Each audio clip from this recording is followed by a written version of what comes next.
கிறிஸ்துவுக்குள் பிரியமானவர்களே, கர்த்தரும் இரட்சகருமாய் இயேசு கிறிஸ்துவின் ஈடினியேற்ற நாமத்தினாலே உங்கள் யாவருக்கும் என் அன்பின் வாழ்த்துக்களை தெரிவித்துக் கொள்கிறேன். தேவன் அருளிய அப்பம் பிரேயர் மினிஸ்ட்ரி சேனல் மூலியமாக உங்களோடு சந்திப்பதில் மிகுந்த மகிழ்ச்சியடைகிறேன். தினம்தோறும் இரவு நேரத்திலே பரிசுத்த வேதாந்தத்திலிருந்து ஒரு பகுதியை நாம் தியானிக்கிறோம். உபவாச நாட்களிலே எத்தனையோ குடும்பத்திலே இணைந்திருக்கிறீங்க. எசேக்கியேல் 18ஆம் அதிகாரம் 30ஆம் வசனத்திலே, ஆகையால் இஸ்ரவேல் வம்சத்தாரே, நான் உங்களில் அவனவனை அவனவன் வழிகளுக்குத் தக்கதாக நியாயம் தீர்ப்பேன் என்று கர்த்தராகிய ஆண்டவர் சொல்கிறார்.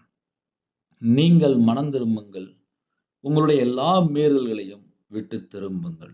அப்பொழுது உங்கள் அக்கிரமம் உங்கள் கேட்டுக்கு காரணமாய் இருப்பதில்லை. ஹல்லேலூயா. கிறிஸ்துவுக்குள் பிரியமானவர்களே, உபவாச நாட்களிலே நிறைய செய்தி கேட்டிருப்பீங்க. இஸ்ரவேல் வம்சத்தாரே, நான் உங்களில் அவனவனை அவனவன் வழிகளுக்கு தக்கதாக நியாயம் தீர்ப்பேன். இந்த பூமியிலே நம்ம வாழ்ற காலம் கிருபையின் காலம்.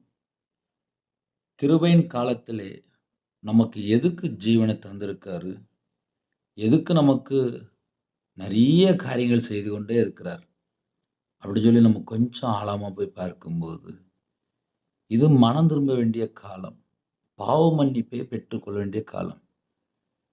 இதுக்கப்புறம் அடுத்த ஸ்டேஜ் என்ன அப்படின்னா நியாய தீர்ப்பு.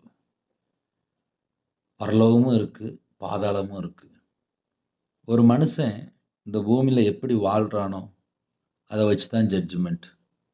இந்த பூமியிலே மனம் திரும்பி பாவ மன்னிப்பை பெற்றுக்கொள்ளும் போது நம்ம குடும்பமும் ஆசீர்வதிக்கப்படும், நம்முடைய தலைமுறையும் ஆசீர்வதிக்கப்படும், நம்ம நித்திய ஜீவனுக்குள்ளேயும் போக முடியும். இரவு நேரத்திலே ஒரு 10 நிமிஷம் நம்ம செய்தி கேட்கிறோம். இந்த 10 நிமிஷம் செய்தி கேட்கும்போது வேதம் சொல்கிறது, இஸ்ரவேல் வம்சத்தாரை நான் உங்களில் அவனவனை அவனவன் வழிகளுக்கு தக்கதாக நியாயம் தீர்ப்பேன். ஒவ்வொரு மனுஷனையும் அவனுடைய வழிகளுக்கு தக்கதாக நியாயம் தீர்ப்பேன் அப்படின்னா அதுதான் உண்மை. கடைசி காலத்தில் சில சத்தியங்களை அறிந்து கொண்டால் மட்டும்தான் வரக்கூடிய அடுத்த தலைமுறை இன்னுமாக கர்த்தருடைய வருகை தாமதமானால் எல்லாமே மாற்றம் வரும். நிறைய குடும்பத்திலே கர்த்தரை விட்டு தள்ளி போய் வாழ ஆரம்பிச்சாச்சு. ஒரு பக்கம் விக்கிரக வழிபாடு, ஒரு பக்கம் சிலை வழிபாடு, ஒரு பக்கம் உருவ வழிபாடு, ஒரு பக்கம் உலகத்திலே எதனாலும் வணங்கலாம் அப்படின்ட்டு பல வழிபாடுகளுக்குள்ளே போயிருந்தாங்க. இது ஒரு பக்கம். இன்னொரு பக்கம் சம்பாதிக்கணும் அப்படின்ட்டு எப்படினாலும் வாழ்ந்து சம்பாதிச்சே ஆகணும் அப்படின்ட்டு பல தவறான காரியங்களுக்கு அர்ப்பணிச்சிருந்தாங்க. ஆனால் ஞாயிற்றுக்கிழமை பார்த்தா ஆலயத்துக்கும் போயிட்டு வருவாங்க. இப்போ கடைசி காலத்தில் மனம் திரும்புகிற பிரசங்கம் சில இடத்துல தான் இருக்கு. சில இடத்துல ஆசீர்வாதமான பிரசங்கம், சில இடத்துல கர்த்தரை விட்டு தள்ளி போகிற அளவுக்கு ஏகப்பட்ட உபதேசம் வந்துட்டு கையில் பைபிள் எடுத்து வாசிக்கிற குடும்பங்களை பார்க்க முடியல. நேரங்கள், காலங்கள், சமயங்கள் எல்லாம் நமக்கு இருக்கு. நம்ம கர்த்தருடைய வார்த்தைக்கு எப்பவும் கீழ்ப்படிந்து வாழ அர்ப்பணிக்கிறோமோ அதுக்கப்புறம் தான் நம்ம குடும்பம் ஆசீர்வாதம். அதே நேரத்திலே இப்போ நம்ம வாழ்ற அந்த கிருபையின் காலத்திலே நீங்கள் மனம் திரும்புங்கள் என்கிறார். உங்களுடைய எல்லா மீறுதல்களையும் விட்டு திரும்புங்கள். முதல்ல மனம் திரும்புங்கள் அப்படிங்கிறாரு. ரெண்டாவது கொஞ்சம் எக்ஸ்ட்ரா மறுபடியும் எல்லா மீறுதல்களையும் விட்டு திரும்புங்கள். அப்படின்னா இது 1, 2 இல்லை, நிறைய காரியங்கள் தவறாக வாழ்ந்துட்டு இருப்பாங்க. எல்லா மீறுதல்களையும் விட்டு திரும்புங்கள், அப்பொழுது அக்கிரமம் உங்கள் கேட்டுக்கு காரணமாக இருப்பதில்லை, கெட்டு போறதுக்கு காரணமாக இருப்பதில்லை. அக்கிரமம் ஒரு மனுஷனுடைய வாழ்க்கையில் இருக்குமானால் அவன் கெட்டு போயிட்டே இருப்பான். நான் மறுபடியும் சொல்கிறேன். ஒரு மனுஷனுடைய வாழ்க்கையில் அக்கிரமம், பாவம், அசுத்தம், கர்த்தரை விட்டு தள்ளி போகிற காரியம் இருக்குமானால் அவன் கெட்டு போயிட்டே இருப்பான். அவனை காப்பாற்ற முடியாது. நைட் நேரத்தில படுத்து தூங்க போறீங்க. நம்ம வாழ்க்கையில கெட்டு போற காரியம் ஏதாவது இருக்கா? அக்கிரமமான காரியம் ஏதாவது இருக்கா? மீறலான காரியம் ஏதாவது இருக்கா? கர்த்தரை விட்டு தள்ளி போய் ஏதோ ஒரு காரியத்தில பாவம் செஞ்சுட்டு இருக்கிறோமா? இத நம்ம கொஞ்சம் யோசித்து பார்த்தால், குடும்பம் ஆசீர்வதிக்கப்படும். இல்ல நாங்க உபவாச நாட்கள்ல நாங்க செய்தி தான் கேட்போம். நாங்க எங்களுடைய வழக்கத்தின்படி, பழக்கத்தின்படி எல்லாமே நாங்க செஞ்சுட்டு தான் இருப்போம் அப்படின்னா, அவங்களோட வாழ்க்கையில ஆசீர்வாதத்தை பெற்றுக்கொள்ள முடியாது. ஆசீர்வாதத்தை பெற்றுக்கொள்ளணும் அப்படின்னா, அதுக்கு ஒரு முறை இருக்கு. நைட் நேரத்திலே வீட்ல வந்த உடனே எல்லாமே செக் பண்ணுவோம். நாளைக்கு காலைல போறதுக்கு. நைட்டே சில குடும்பத்தில ஆயத்தமாக ஆரம்பிச்சுருவாங்க. எல்லாம் எடுத்து வைக்க ஆரம்பிச்சுருவாங்க. காலைல தூங்கி எந்திரிச்சோனே டைம் இருக்காது. பரலோகத்துக்கு போறதுக்கு இந்த பூமியிலே நம்ம ஆயத்தமாகணும். எப்படி ஆயத்தமாகணும் அப்படின்னா, மனம் திரும்பி பாவ மன்னிப்பை பெற்றுக்கொண்டு ஆயத்தமாகணும். அதே நேரத்திலே எல்லா மீறுதல் விட்டும் மனம் திரும்புங்கள். அப்பொழுது அக்கிரமம் கெட்டு போற வழி இருக்காது. இன்னைக்கு செய்தி என்ன அப்படின்னா, நம்ம வாழ்க்கையிலே கெட்டு போற ஏதாவது காரியங்கள் இருக்கா? கெட்டு போற அளவுக்கு ஏதாவது பாவம் தொடருதா? அப்படிலாம் இருந்துச்சுன்னா, வீட்ல ஆசீர்வாதம் இருக்காது. சில குடும்பத்திலே வாலிப பிள்ளைகள், வாலிப பையங்க எல்லாம் செல்ஃபோன்ல மூழ்கி போய் கிடக்குறாங்க. இப்போ குடும்ப தலைவரும் வீட்ல வந்ததுக்கப்புறம், நேரம் போகாதுன்னோனே முதல்ல டிவி பார்க்க ஆரம்பிச்சாங்க. இப்போ செல்ஃபோன் பார்க்க ஆரம்பிச்சாங்க. அதில நெறைய ஆப் இருக்கு. அப்புறம் பணம் குடுத்து வேற வேற ப்ரோகிராம் பார்த்துட்டு இருக்கிறாங்க. சில குடும்பத்தில தேவையில்லாம படம் பார்த்துட்டு இருப்பாங்க. அவங்களோட வாழ்க்கையிலே ஏதோ ஒரு காரியத்திலே கெட்டு போற காரியங்கள் இருந்துச்சு அப்படின்னா, அது அவங்களுடைய வாழ்க்கையில ஆசீர்வாதம் கொண்டு வராது. அப்போ இரவு நேரத்தில செய்தி என்ன பிரதர் அப்படின்னா, அக்கிரமம் உங்கள் கேட்டுக்கு காரணமா இருப்பதில்லை. மனம் திரும்பியாச்சு அப்படின்னா, கெட்டு போ மாட்டீங்க. மனம் திரும்பாத பட்சத்தில கெட்டு போயிட்டே இருப்பான் அப்படின்னு அர்த்தம். அதனால மனம் திரும்ப வேண்டிய காரியங்கள் நம்ம தான் யோசித்து மனம் திரும்பணும். அது நம்ம மேல விழுந்த கடமை. அதனால இரவு நேரத்திலே ஜெபிக்கிற குடும்பங்கள் உண்டு. தினம்தோறும் செய்தி கேட்கிற குடும்பங்கள் உண்டு. வாழ்க்கையிலே எது நம்ம வாழ்க்கையில தொடருது? உபவாச நாட்கள்ல கூட சில குடும்பத்திலே அப்படியே தொடர்ந்து, அப்படியே நாடகம் பார்த்து, அப்படியே படம் பார்த்து, சும்மா இருக்கும்போது தேவையில்லாம பேசி, பரிசுத்தவான்கள தப்பா பேசி, இதெல்லாம் அவங்க வீட்டுக்குள்ள எப்படி ஆசீர்வாதம் வரும்?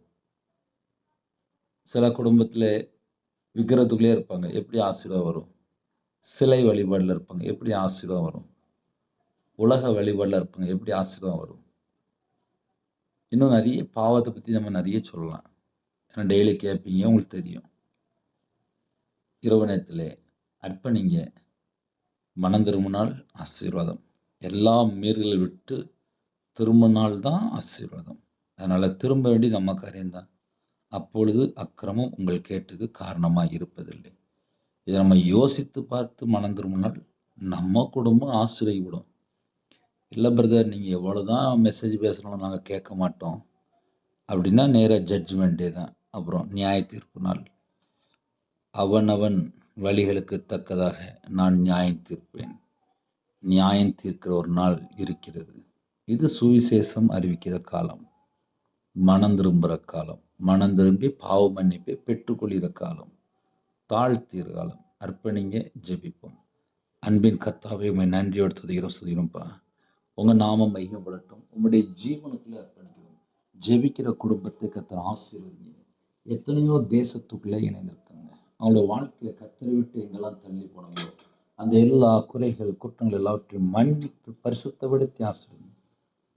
எத்தனையோ குடும்பத்துக்குள்ளே வாழ்க்கை எத்தனையோ காரியத்துல தப்பா இருக்குப்பா. அவங்களோட பாவத்தை மன்னிச்சிருங்க. அக்கிரமத்தை மன்னிச்சிருங்க.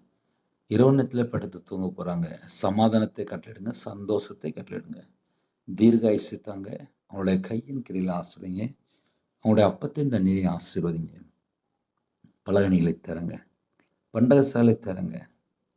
யாரெல்லாம் தாழ்த்துறாங்களோ எல்லா குடும்பமும் ஆசீர்வதிக்கப்படட்டும். உங்க நாமம் மகிமைப்படட்டும்பா. உங்க நாமம் மகிமைப்படட்டும். ஜெபிக்கிற குடும்பம் ஆசீர்வதிக்கப்படட்டும். ஆசீர்வதிக்கப்படட்டும். வேறு வேறு தேசத்துக்குள்ளே, வேறு வேறு சூழ்நிலை, இதயத்துக்குள்ளே நிறைய கேள்விகளோடுலாம் இணைந்திருக்காங்க. எல்லா குடும்பமும் ஆசீர்வதிக்கப்படட்டும். உங்கள் நாமம் மகிமைப்படட்டும். உங்களுடைய கரத்தில் அர்ப்பணிக்கிறோம். காத்திருக்கிறாங்க, ஜெபிக்கிறாங்க. கர்த்தர் பிள்ளைகளை சந்திக்கணும். உபவாச நாட்களிலே எந்தெந்த காரியத்தில் தாழ்த்துறாங்களோ அந்த எல்லா காரியத்திலுமே விடுதலை கட்டளிடுங்க, ஆசீர்வாதத்தை கட்டளிடுங்க. நைட் ரோட்டில் இருக்காங்க, நைட்டு ட்ராவலிங்கில் இருக்காங்க, நைட் நேரத்தில் டிரைவிங்கில் இருக்காங்க. ஒவ்வொரு குடும்பத்துக்கும் சகல விதமான பாதுகாப்பு தாங்க. சரீரத்தில் பலவீனத்தோடு ஹாஸ்பிட்டலில் படுத்த படுக்கையில் இருக்க குடும்பத்தை கர்த்தர் உடனே சந்தித்து பரிபூர்ணமான சுகம் தாங்க. படிக்கிற பிள்ளைகளுக்கு ஸ்தோத்திரம். கர்த்தருடைய கரம் கூட இருக்கட்டும். தேவனருடைய அப்பம் மினிஸ்டர் மூலியமாக இணைந்திருக்கிற எல்லா குடும்பத்தையும் கர்த்தர் பூரணமாக ஆசீர்வதிங்க. இன்பமான தூக்கம் தாங்க. அதிக அளவில் எழுப்பிடுங்க. எங்கள் கூட கர்த்தராகிய இயேசு கிறிஸ்து ராஜா இருக்கணும். என்னுடைய பாவம், எங்களுடைய அக்கிரமம், எங்களுடைய மீறுதல் எல்லாவற்றையும் சிலுவையில் சுமந்தவரே உண்மை அழைக்கிறோம். கல்வாரி அன்பினால் நிரப்புங்க. உங்களுடைய காயங்கள் அப்பா எங்களுக்காக தான்ப்பா. முள்முடி எங்களுக்காக தான்ப்பா. எல்லாமே எங்களுக்காக தான்ப்பா. எங்களுக்காக சாபமானீங்க. எங்களுடைய பாவம், எங்களுடைய அக்கிரமம், எங்களுடைய எல்லாவற்றையும் சிலுவையில் சுமந்தீங்கப்பா. உண்மை நினைவு கூறுகிறோம். இரவு நேரத்தில் எங்களுக்காக ஜீவ பலியானிய சர்வலோகத்தின் கிருபதர் வழியாக எங்களுக்காக தான்ப்பா. உண்மை நினைவு கூறுகிறோம். உம்முடைய கரத்தில் அப்படிங்கும் ஜெபிக்கிற குடும்பத்தை ஆசிரிங்க. பிரிந்த குடும்பங்கள் இணைந்து வாழ வேண்டும். நைட் டியூட்டிலே கத்தரை விட்டு தள்ளி போகிற காரியத்தில் ஈடுபடுகிற குடும்பங்கள் மனம் திரும்ப வேண்டும். குடும்பத்துக்குள்ளே இஷ்டம் போல தாறுமாறாக வாழிற எத்தனையோ குடும்பங்கள் உண்டு. அந்த குடும்பங்கள் மனம் திரும்ப வேண்டும். பாவ மன்னிப்பை பெற்றுக்கொள்ள வேண்டும். உம்முடைய இரத்தத்தினால கழுவப்பட வேண்டும், சுத்திகரிக்கப்பட வேண்டும். பரிசுத்தமாக வாழ்றதுக்கு அர்ப்பணிக்கிறோம்ப்பா. நீதியை பின்பற்ற கிருபை தாங்க. உண்மையாக உத்தமமாக வாழ கிருபை தாங்க. யாரெல்லாம் தாழ்த்துறாங்களோ அந்த குடும்பம் கிருபை பெற்றுக்கொள்ளட்டும். இரவு நேரத்தில் ஜெபிக்கிற குடும்பம் உம்முடைய கட்டளைக்கு, உம்முடைய கற்பனைக்கு கீழ்ப்படிந்து கைக்குள்ள கிருபை தாங்க. கற்பதனியா ஜெபிக்கிறேன் கர்த்தர் மனம் இறங்குங்க. மாசமாக இருக்காங்க கர்த்தர் ஆசீர்வதிங்க. டெலிவரி பொறுப்பாங்க பரம வைத்தியர் கூட இருங்க. பிள்ளைகளுக்கு வயசு அதிகமாகிட்டு போகுதுப்பா. நல்ல குடும்பமாக தாங்க. இன்னைக்கு யாரெல்லாம் வெளியில் புறப்பட்டு விடுதாங்களோ எல்லா குடும்பத்தையும் உம்முடைய கரத்தில் அப்படிங்கிறோம்.